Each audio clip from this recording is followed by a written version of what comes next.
volta com o Jornal da Mix. Hoje a gente tem um convidado especial aqui na nossa entrevista, que é o ex-prefeito de Natal, Carlos Eduardo Alves, político filiado ao PSD e nos últimos meses vem articulando a pré-candidatura dele a deputado federal nas eleições do ano que vem.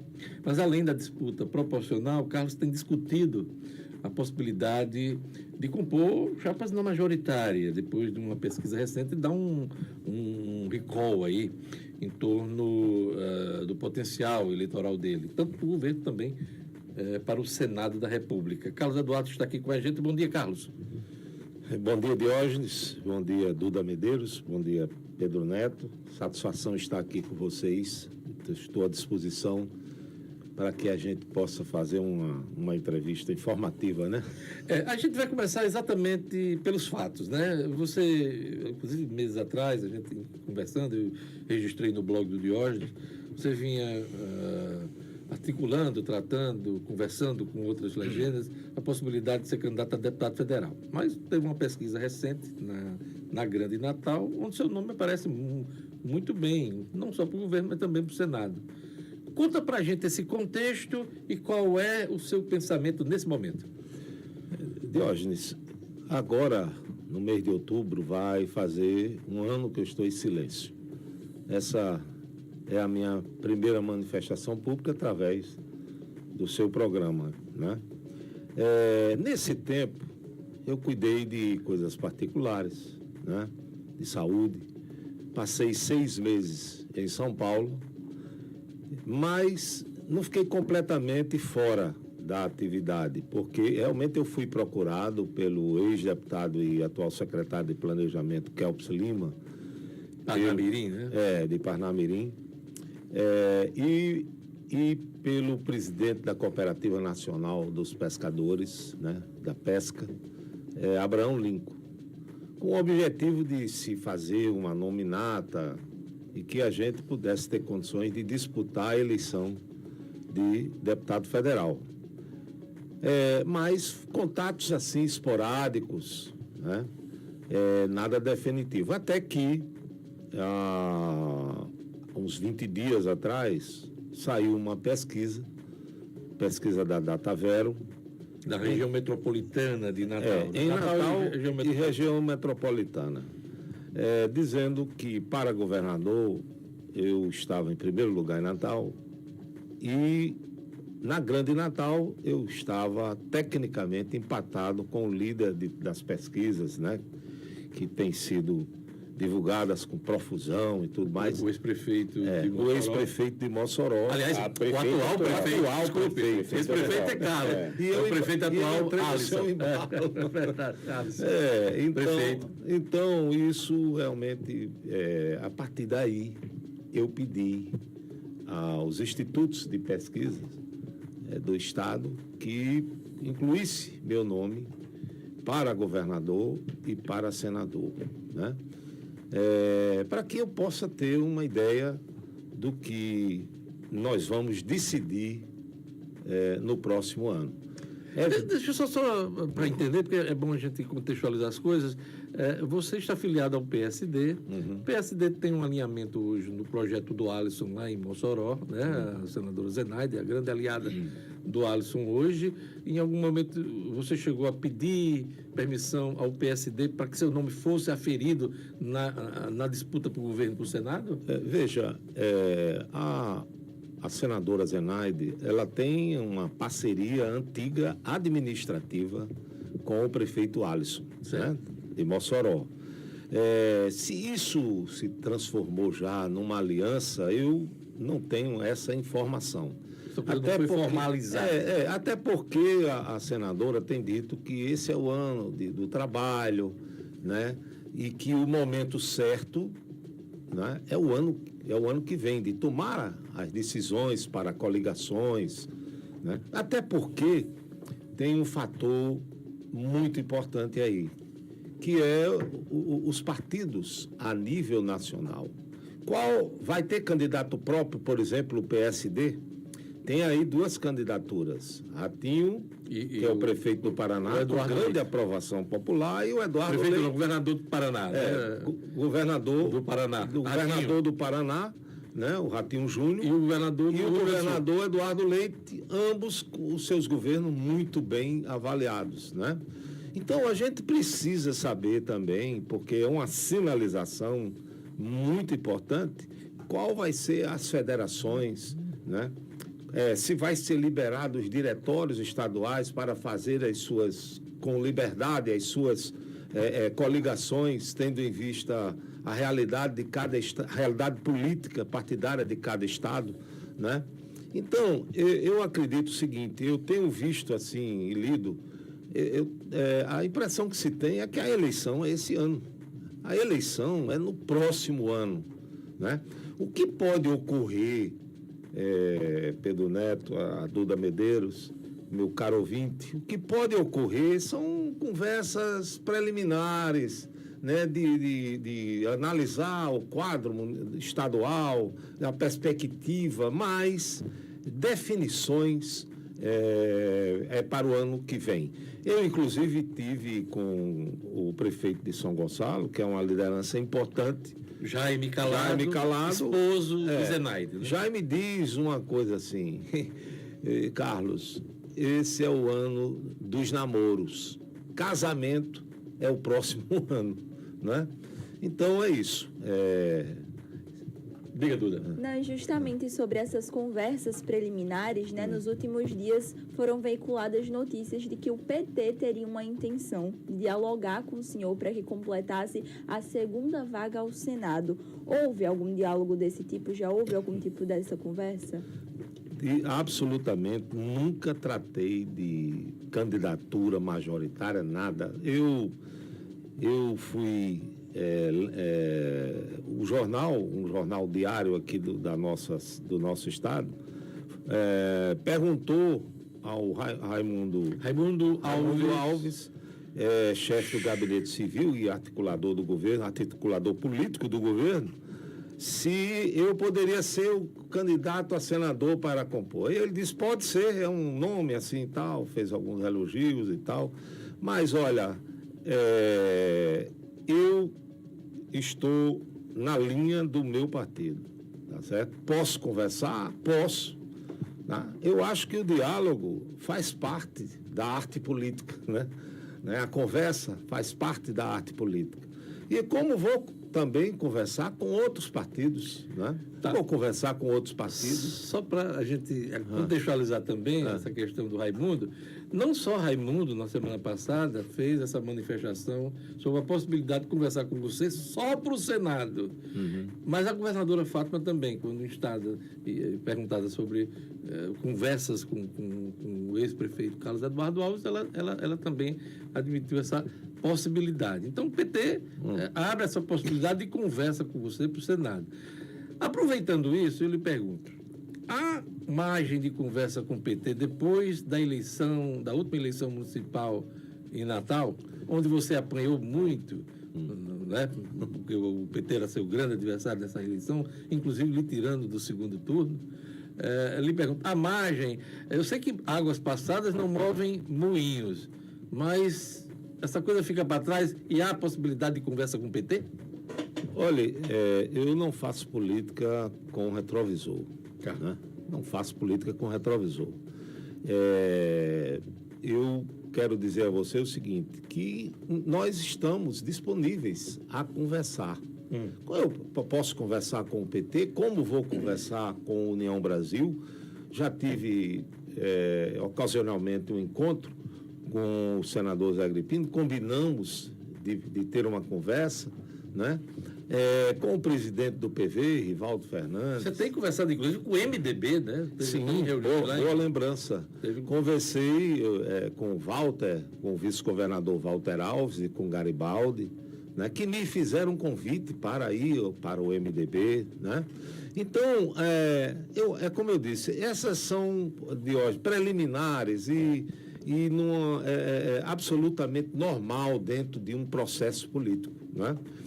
Como eu lhe disse, sempre foi e continuará sendo as definições fica para o ano que vem. Às vezes... É o momento de gritar, é namoro, é amizade, como o Silvio Santos fazia antigamente, né, Pedro?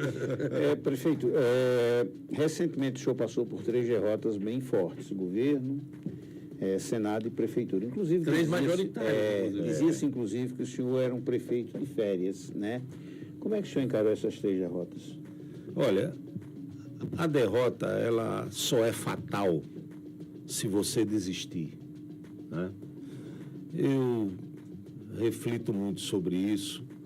Aqueles que percorrem um caminho plano, eles nunca vão desenvolver suas forças. Eu acho que a adversidade, ela é uma grande mestra. Faz você descobrir forças que você jamais descobriria em outra situação, né? Eu tive grandes vitórias. Eu tive 4 vitórias para deputado estadual, eu tive 3 vitórias para prefeito de Natal, né? Participei com Vilma, sendo vice-prefeito também, vitorioso, lá atrás, em 2000, né? Então, faz parte da contingência política. Uma eleição, você entra para ganhar, mas sem medo de perder. Por isso que eu estou aqui, novamente, Esse prefeito, mas começando de novo a luta Mas política. depois dessa derrota para prefeito, que você nem foi para o segundo turno, tinha muita gente lidando como um político morto, na atividade política. O senhor sentiu isso? Sim. Veja, Diógenes, eu fui muito atacado na eleição, né? Não consegui fazer as alianças. Não posso ser acusado de, olha, estava arrogante, estava achando que ia ganhar. Não. Eu busquei muitas alianças, mas, infelizmente, não consegui fazer. Eu enfrentei uma campanha onde um adversário tinha 52 inserções, né, em todas as televisões, e a outra adversária tinha 33 inserções em todas as televisões, rádios e tudo mais, e eu tinha apenas 7 inserções. A campanha, por exemplo, de Paulinho Freire, como Paulinho Freire tem 35 anos de vida pública e nunca levantou uma bandeira, não tem um serviço prestado, na realidade, nunca falou sobre educação, sobre saúde, levantou uma questão da cidade, absolutamente. Ele foi 6 vezes presidente da Câmara, né? E aí, o marketing, como não tinha o que dizer de Paulinho, nós sofremos de manhã, de tarde, de noite, de madrugada, né? Em sessões terríveis. A gente não tinha nem como respirar. Com 7 sessões, né? Uma estrutura muito grande. Mas o senhor já fez campanhas que o senhor tinha também muito mais tempo de televisão, tinha muito mais apoios partidários, coisa que não se verificou nessa última eleição de Natal. Pois né? O O senhor teve campanhas mais favoráveis nesse aspecto, né? Eu já consegui fazer grandes alianças, né? Já saí sem lenço e sem documento pelo Rio Grande do Norte. Eu fui, em 2010, candidato a governador. Tive 12% dos votos só, né? E depois também eu já fiz grandes alianças disputando para prefeito de Natal e conseguimos vencer a eleição. Pelo que o senhor fala, prefeito, o senhor se sente traído, se sentiu traído nessa última eleição por ex-aliados, como o ex-prefeito Álvaro Dias? Olha, o ex-prefeito Álvaro Dias, nós éramos amigos há quase 30 anos, né? Frequentávamos as casas, as famílias, né? E Álvaro e a família chegou a passar um Natal, noite de Natal, na minha casa, né? Eu jamais ia imaginar que, passando para ele a oportunidade que ele nunca teve na vida, pois já era um político decadente, rejeitado lá em Caicó, perdeu para prefeito lá em Caicó, com eleições se elegendo em último lugar, né? E era uma amizade, né, de família e tudo. E foi para mim uma grande O surpresa. senhor se arrepende de ter apoiado ele lá atrás, aberto esse Me espaço para- arrependo porque foi... É aquela história, você acha que conhece alguém, mas realmente você só conhece quando você entrega o poder a ela. Mas o ex-prefeito Álvaro Dias, segundo relatos, ele disse o seguinte, que mudou principalmente a partir do momento que conversou com o senhor disse, serei prefeito com o seu apoio ou sem o seu apoio. Procede isso? Não, isso foi com outra contextualização, né? Depois de tantas desavenças, de tantas deslealdades, gratidões, ingratidões, né?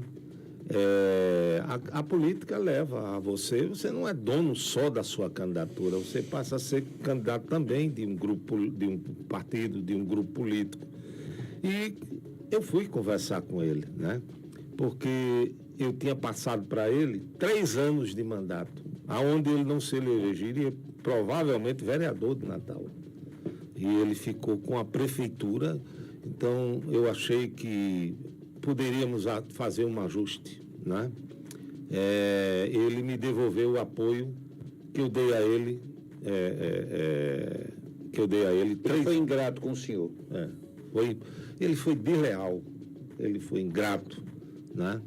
Ele demonstrou o seguinte, que aquela amizade não existia, né? Ou então ele é uma outra pessoa realmente. É aquela pessoa que só se conhece quando dá o poder a ela. Eu vi muitos políticos mais antigos dizer o seguinte, fulano de tal é muito bom, mas sem o poder, né? É fantástico. Sem mandato, ele é fantástico. E o poder com mandato, ele se deslumbra, sei lá. Carlos, eu queria voltar à questão do MDB. O senhor está no PSD, está bem, né? O senhor tem uma convivência muito boa com o Jaime, com a própria senadora Zenaide, mas em relação a 2026, existe a possibilidade de você migrar para o MDB para viabilizar o seu projeto de deputado federal. A conversa é por aí ou dentro dessa conversa com o MDB existe a possibilidade também da candidatura majoritária? Olha, eu fui convidado por Garibaldi e Walter para retornar ao MDB. Que você já foi. Que eu já fui, onde eu comecei.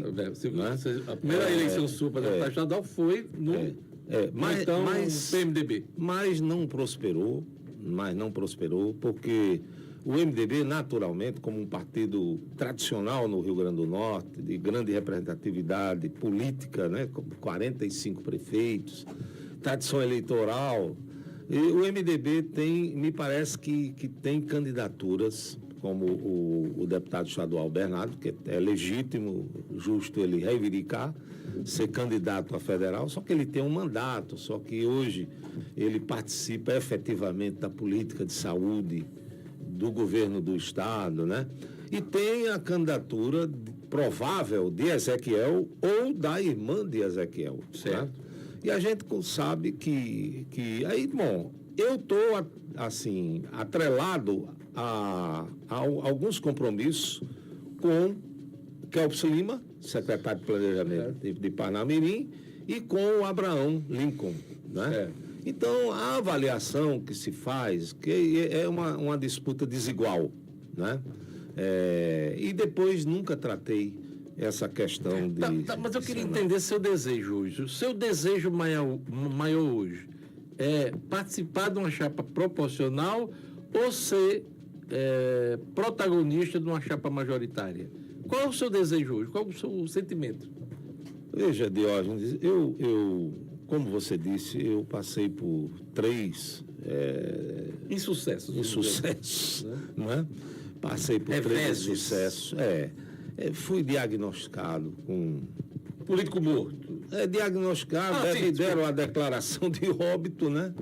E assim, o pior de tudo foi a questão de saúde, porque em dezembro do ano passado, o meu médico aqui, Dr. Paulo Medeiros, ele identificou uma recidiva de um câncer de próstata em mim.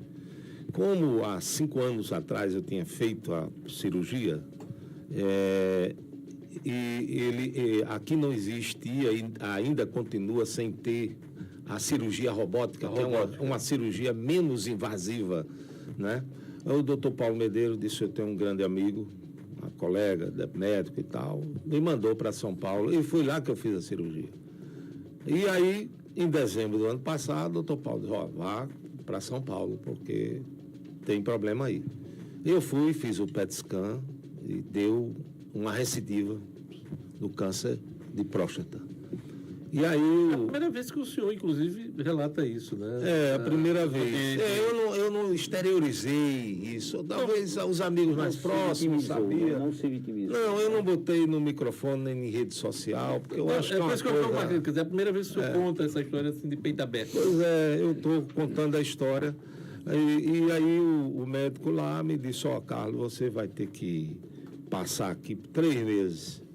Bom, os meus 2 filhos mais novos, eles são adolescentes e não tínhamos com quem deixar. Eu digo: sabe de uma coisa? Vamos passar 6 meses em São Paulo. Eles foram, a menina foi para a faculdade, o garoto foi para o colégio lá, e eu fiz o tratamento com a família, com minha mulher, que isso foi muito importante, né? E eu sabia que isso seria muito importante. Sair um pouco também do dia a dia, do disse-me-disse, das coisas daqui de Natal. Deu uma desligada, né? E como eu lhe disse, eu fui despertado. Porque eu voltei aqui final de julho e eu senti que meu nome não era levado em consideração, sabe? A candidatura majoritária. Até que um dia eu acordei, fui dar a minha caminhada, né, matinal na praia, que eu faço. Que é sagrada. É sagrado. Eu corria, hoje eu ando, né? E ainda vou 3 vezes à faculdade, puxar uns ferrinhos, porque adiar o desabamento, né? Melhorar a musculatura. Melhorar e tal. Bom, aí que quando eu subi, já era 8 horas, o meu celular, o meu WhatsApp só faltava voar. Bombando. Os amigos, né? Que eu tenho, graças a Deus, né? E as pessoas, pesquisa e tal. Aí eu liguei lá para o Instituto, é um jornalista até que eu não tenho muita aproximação, ele sempre teve uma posição muito crítica com relação a mim. Eu liguei, ele disse: Carlos, a pesquisa, eu tive que botar todos os nomes. Né? Túlio, né? Foi Túlio Lemos. Túlio Lemos. Ele disse: olha, abraço, Túlio. Eu botei todos os nomes, porque o que está se vendo hoje?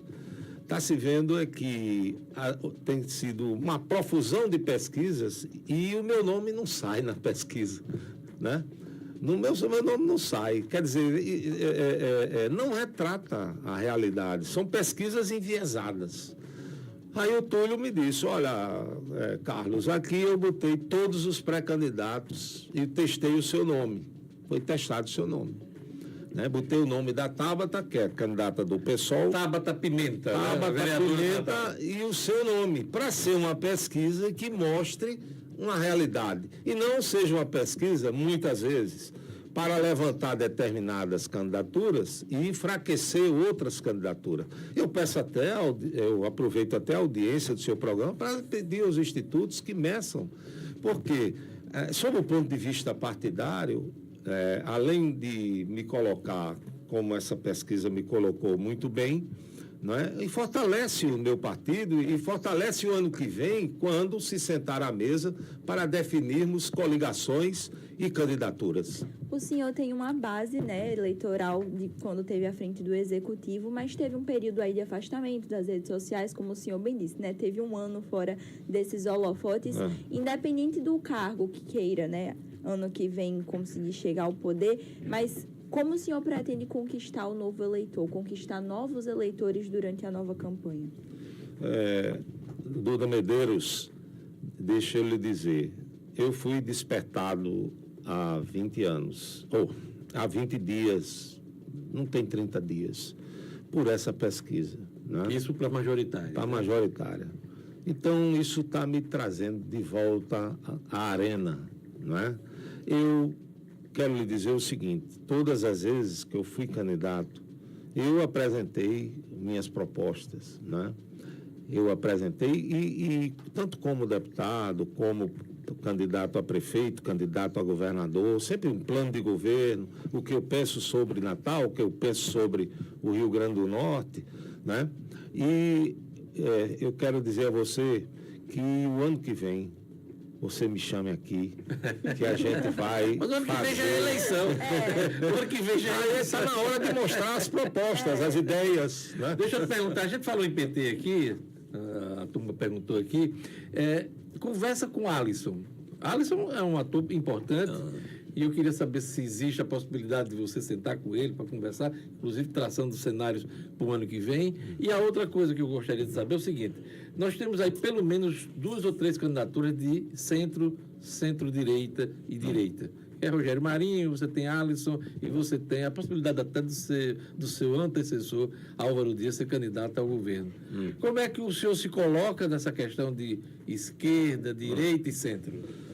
Veja, Diógenes, eu sou convictamente do centro democrático.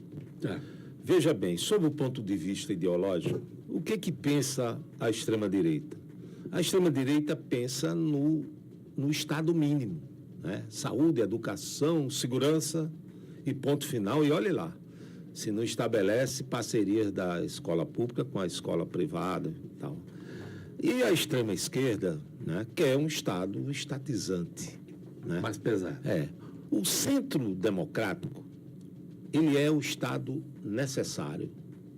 Né? Nós, saúde pública, educação pública, segurança, ciência e tecnologia, agricultura, cultura, infraestrutura, merece sim o Estado ser indutor do desenvolvimento, né, do apoio do desenvolvimento, assim buscando a parceria com a iniciativa privada. Então nós somos o Estado necessário. Nós condenamos essa polarização. Essa polarização, ela é deletéria para o país, tá certo? Eu acho que está se discutindo, é um ódio. Eu tenho amigos bolsonaristas e tenho amigos do Lula, do petista, quer dizer, é uma coisa emocional, é uma coisa radical. E o que está acontecendo nesse país? Um país que precisa de reformas. O Brasil precisa da reforma tributária, que está lá no Congresso, e o Congresso não discute, porque está discutindo candidatura, está discutindo anistia disso e tal. Olha, a reforma tributária, que está lá no Congresso, a reforma administrativa. Nós não podemos ser um Estado mastodôntico, um Estado que não tem um ajuste fiscal e que não tenha capacidade de investimento. Porque quem perde é a maioria da população. E a conversa com o Alisson? Não, veja bem. Então, veja bem, o centro democrático, ele não tem preconceito ideológico, né? Ao contrário, porque a arte da política é a conversa, é o diálogo, né? Quem vai dialogar? Alguém tem que dialogar, né? E nós estamos abertos. Eu já disse aqui, eu encontrei o senador Zé Agripino, disse a ele que ia procurar, vou conversar com o senador Zé Agripino, vou conversar com o Alisson Bezerra, sempre afinado com o meu partido, com a senadora Zenaide Maia. Aproveitando, né, que Pedro perguntou, vou conversar com outros partidos também. Aí eu lhe pergunto, rola uma conversa com Álvaro Dias? Não, nesse caso terá que ser outro. Aí é pessoal. Outro prócer do PSB. Mas ele é questão pessoal. Não é nem para provocar, mas trata-se de um ator que se coloca, inclusive, como candidato ao governo do Senado. Não, mas aí eu colocarei outro prócer do partido para dialogar com ele. É uma questão pessoal. É uma questão pessoal. Aproveitando, como é que o senhor enxerga hoje, como é que o senhor vê o governo da governadora Fátima Bezerra? Eu vejo mal avaliado, né? Todas as pesquisas que são divulgadas, ela tem uma média de reprovação de 67%. Isso é uma desaprovação muito elevada, né? Mas, veja bem, ela tem também as qualidades governamentais dela, né? Iniciativas, por exemplo, quando ela assumiu, o Estado vinha há 8 anos, né? Com atraso salarial, E isso mexia com a vida de 120 mil norte-riograndenses, que perderam a condição de planejar suas vidas, né? Salvo engano, foram 4 meses em atraso. 4 meses em de atraso, servidores, há 8 anos, desde o governo Rosalva, passou por Robson, todos com dificuldade, e ela regularizou essa situação. de pagar no mês. Hoje o servidor, que é uma peça fundamental nas políticas públicas do Na Estado... economia também, né? Hein? Na economia também. Né? E o reflexo na economia, na movimentação financeira, econômica do Estado, né? E agora ela está desenvolvendo a recuperação das estradas, né? Eu não tenho aqui nenhum radicalismo para me cegar e ver as coisas como elas são. Eu acho que resolver a mobilidade do Rio Grande do Norte é um grande passo. Essa questão do Porto Verde lá, em Caiçara do Norte, né, também é um avanço, uma perspectiva econômica muito boa. E agora, ela está reprovada. Talvez não está sabendo se comunicar com a população. Eu queria agradecer, infelizmente nosso tempo acabou, prefeito, vou chamar de prefeito, que foi o último cargo importante que o senhor ocupou. Obrigado por sua presença aqui no nosso programa e vamos tentar conversar mais para frente, né? Ou, inclusive, tiver mais novidade. Obrigado, Carlos Eduardo, por sua presença aqui no nosso programa. Obrigado, Diógenes, pelo convite. Você me tirou de um ano aí no estaleiro, né? Coisa boa. É sinal que a gente tem prestígio. Tem credibilidade. Você está de parabéns, procura informar com correção à opinião pública, né? Obrigado. A Duda Medeiros, ao Pedro Neto nosso querido e aos ouvintes, né? Da Rádio Mix. Muito obrigado.